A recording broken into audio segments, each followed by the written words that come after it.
Okay, so now I'll start again. So I was talking about कि second law of thermodynamics का statement क्या था, वो यहां से देखिए, फिर से मैं थोड़ा सा बताता हूँ, यहां से क्लियर हो गया। इस डिवाइस के ऑपरेशन से क्लियर हो जा रहा है कि देखिए, इस डिवाइस को वर्क करने के लिए आपको दो हीट रिजर्वॉयर चाहिए, जिससे कि एक से तो हीट ये एक्सपेक्ट करे और दूसरे को हीट ये रेस्ट जो हीट है, जो एक्स्ट्रा हीट है, उसको रिलीव कर दे। तो यही चीज केल्विन प्लैंक ने स्टेटमेंट के तौर पर कह दिया और इसी को कहा गया सेकंड लॉ स्टेटमेंट, यानी सेकंड लॉ ऑफ थर्मोडायनामिक्स। यानी उन्होंने क्या कहा, उन्होंने ये कहा, आप एक तो पॉजिटिव वे में भी डेफिनेशन दे सकते हैं, एक नेगेटिव वे में। पॉजिटिव वे में कैसे, ये कह सकते हैं कि for a heat engine to work or yeah, for a heat engine to develop work, it is must that the heat engine must exchange heat with two heat reservoirs. For proper functioning of the cyclic heat engine, it is must that it must exchange heat with two heat reservoirs. Negative way में क्या कह सकते हैं कि ये it is impossible for a heat engine to develop work by exchanging heat only single heat reservoir. यानी क्या हुआ कि ये इम्पॉसिबल है किसी हीट इंजन के लिए कि वो वर्क डेवलप करे लेकिन सिर्फ एक ही हीट रिजर्वॉयर से हीट एक्सचेंज करे, तो ये तो साहब इम्पॉसिबल। ये कहा गया केल्विन प्लैंक का स्टेटमेंट या सेकंड लॉ ऑफ थर्मोडायनामिक्स। और आप यहां से देख ही पा रहे हैं कि for a heat engine to develop work in a cyclic process, it is must that it should exchange heat with two heat reservoirs. One of them is known as heat source and another one is known as heat sink. That is, for a cyclic heat engine to develop work, it always extract heat from a body at higher temperature and deliver some amount of heat to a body at lower temperature. That is, for a cyclic heat engine to work, there must be two heat reservoirs, one at higher temperature, which work as a reservoir, while another at a lower temperature, which work as a sink. So, I think Kelvin Planck statement भी आप लोगों को clear हो गया होगा।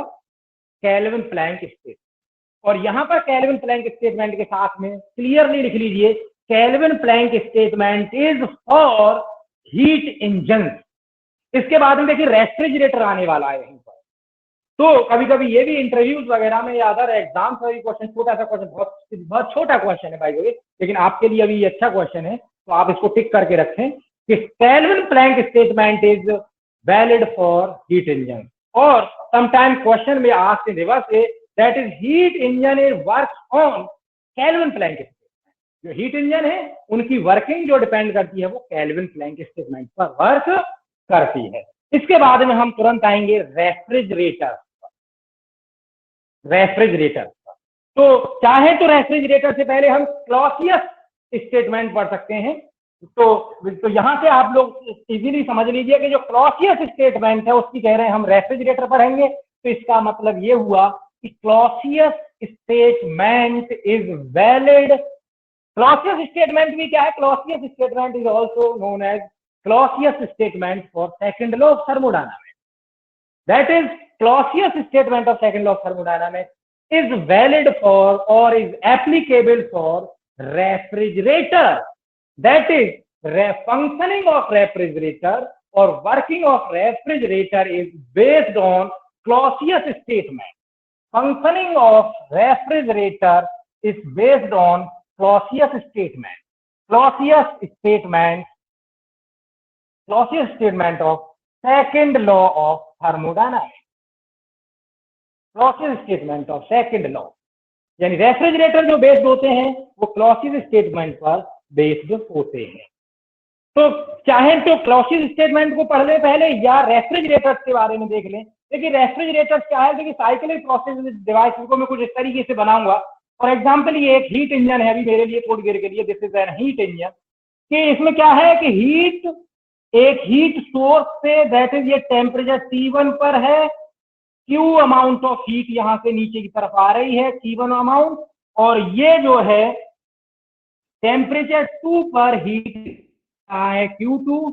Similarly ये work done कर रहा है ड्यूरिंग दिस प्रोसेस, यानी बाकी सब चीजें इसी में हो रही है।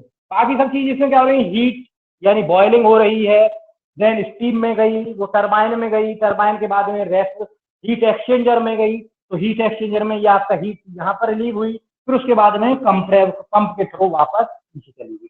तो इस तरीके से हम हीट इंजन को रिप्रेजेंट करते हैं।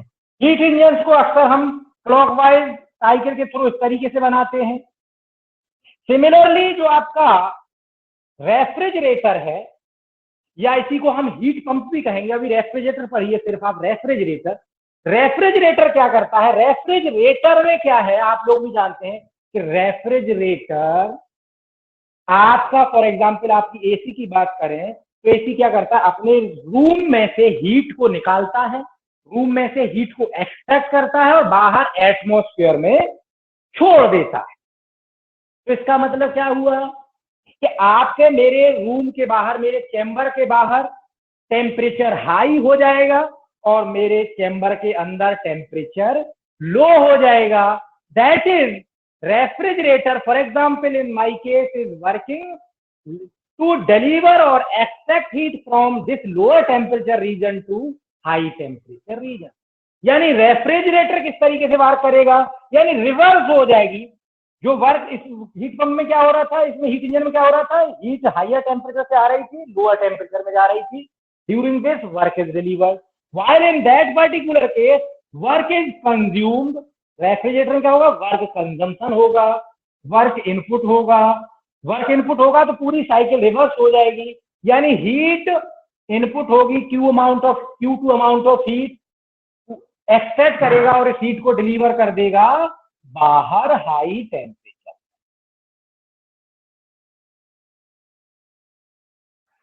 मैं देखिए Q1 Q2 इस तरीके से ले रहा हूं, यानी यहां से हीट लेगा, यानी ये आपका रूम है, रूम से टेम्परेचर T2 से हीट को लेगा और बाहर एटमॉस्फेयर में ये हीट को डिलीवर कर देगा, and this during this process this will consume W amount of work.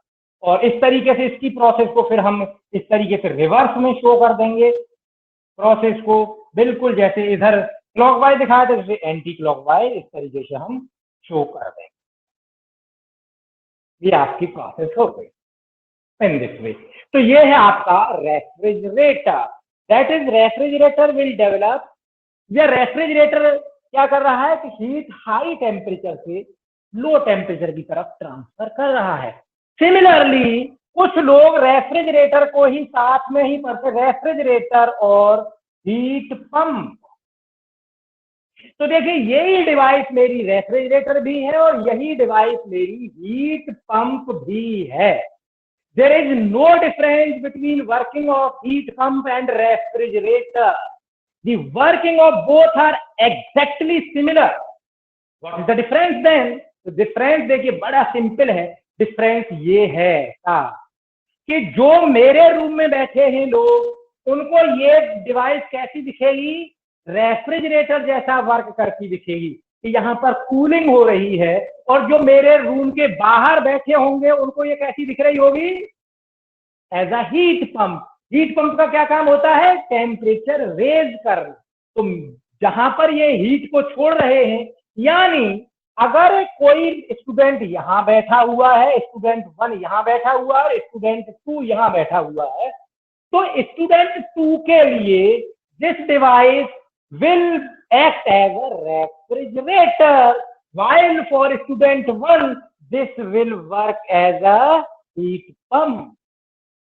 तो कभी आप लोग बहुत कंफ्यूज रहते हैं तो समझ लीजिए there is no difference between heat pump and refrigerator, only difference is the view point, आपका ऑब्जर्वेशन, योर स्टडी। आप स्टडी क्या करना चाह रहे हैं, आप नेट इफेक्ट क्या डेवलप करना चाह रहे हैं।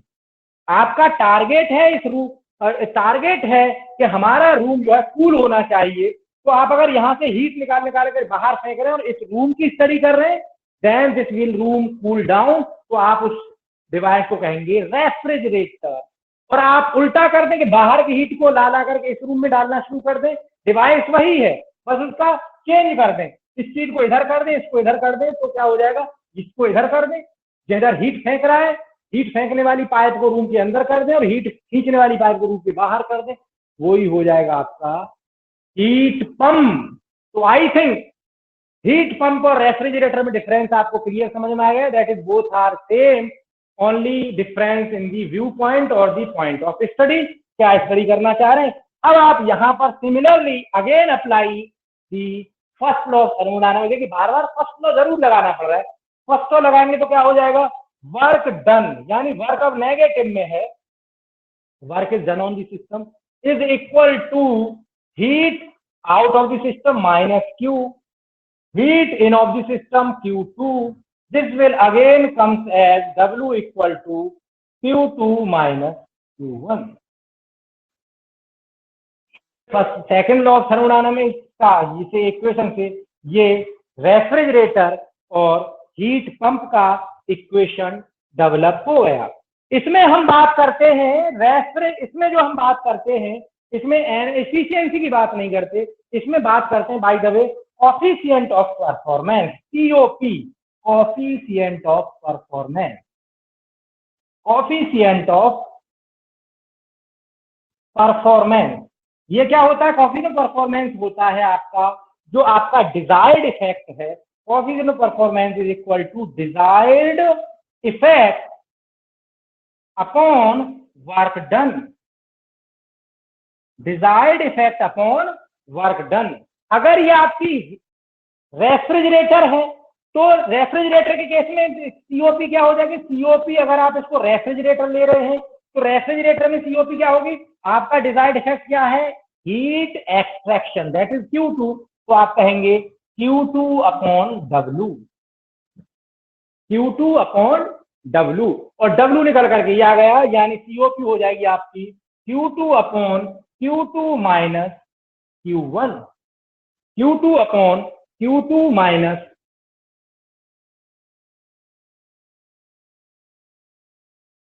ठीक है, Q2 अपॉन Q2 माइनस 1।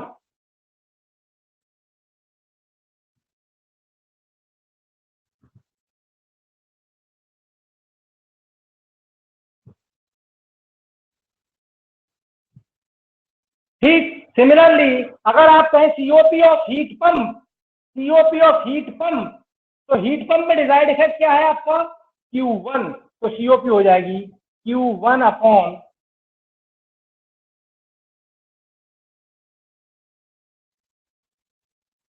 थोड़ा सा यहाँ कुछ गड़बड़ हो गई है, ये इक्वेशन शायद ये क्योंकि Q2 तो लेस होगा, Q1 ज्यादा होगा, तो ये थोड़ा सा रिवर्स में लिख गया है आई थिंक। ये इक्वेशन जो है रिवर्स में लिख गया है यहाँ पर, ये इक्वेशन थोड़ा रिवर्स में लिख गया है, ये इक्वेशन आएगा आपका W equal to Q1 minus Q2, obvious सी बात है, this equation will comes out W equal to Q1 minus Q2। Actually क्या है कि वो नेगेटिव में जो वर्क डन आ रहा है उसे हम खुद से नेगेटिव में अज्यूम करेंगे कि work done will be in negative, इसको W जो वर्क है वो Q1 माइनस Q2 और उसको बाद में हम अज्यूम करेंगे this is by the way negative work done होगा, और उसको हम सिर्फ नेगेटिव नहीं होता कुछ भी, ये होता है कि नेगेटिव है ये, तो W, तो इस तरीके से W इक्वल टू होगा Q1 माइनस Q2। सिमिलरली यहां पर हो जाएगी आपकी Q1 माइनस Q2, रेफ्रिजरेटर की इफिशियंसी और हीट पंप की इफिशियंसी, दे दोनों sorry COP will be calculated with the help of these relations. अब मैं आपको थोड़ा सा एक होम असाइनमेंट दे रहा हूँ, कल के लिए होम असाइनमेंट नहीं है, कल आप करके लाएंगे तुरंत ही, ये ऐसे नहीं कल आपसे मैं पूछूंगा किस किसने कर लिया, फिर रिलेशन स्थापित करिए आप COP of refrigerator and COP of heat pump में क्या रिलेशन होगा, COP ऑफ हीट पंप और CO, दो इक्वेशन आ गए, इससे छोटा सा एक रिलेशन डेवलप होगा, तो please try to develop relation between COP of heat pump and refrigerator, ये छोटी सी चीज ड्राइव करिए, और फिर कल के बाद में थोड़ा सा न्यूमेरिकल करेंगे। बाय द वे कल जो है लैपटॉप पर बैठ करके जो क्लास होती है उससे क्लास लेंगे, और कल जो है 2-3 न्यूमेरिकल, पहले एक SSE पर न्यूमेरिकल और उसके बाद में 1-2 न्यूमेरिकल इस पर, और बाकी न्यूमेरिकल हम तुम्हें दे देंगे, वो करने होंगे। तो बाकी आप लोग होमो 7 करना सर।